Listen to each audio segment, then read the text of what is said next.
কথায় আছে মাছে ভাতে বাঙালি। আমাদেরকে যদি সপ্তাহে 7 দিনই মাছ ভাত দেওয়া হয় তাতেও কিন্তু আমাদের কোনো অসুবিধা হয় না।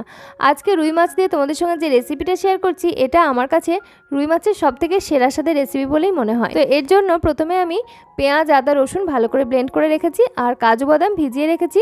মাছগুলোকে শুধুমাত্র লবণ দিয়ে ভেজে নিচ্ছি আর পেঁয়াজগুলোকে আমি বেরেস্তা করে তুলে রেখে দিলাম।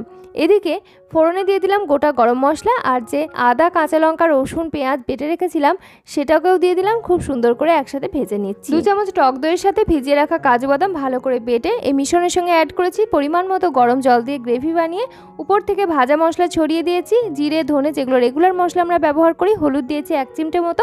সমস্ত কিছু উপকরণ ভালো করে মিশে গেলে, গ্রেভি রেডি হয়ে গেলে মাছগুলো উপর থেকে দিয়ে তারপরে মিনিট 5-7 ভালো করে ফুটিয়ে এখন গরম গরম পরিবেশন করে নাও রুই কোরমা। কেমন লাগলো বলো রেসিপিটা? আমার তো সবথেকে সেরা বলে মনে হয়। ভালো লাগলে লাইক, কমেন্ট, শেয়ার এবং সাবস্ক্রাইব করে সঙ্গে থেকো।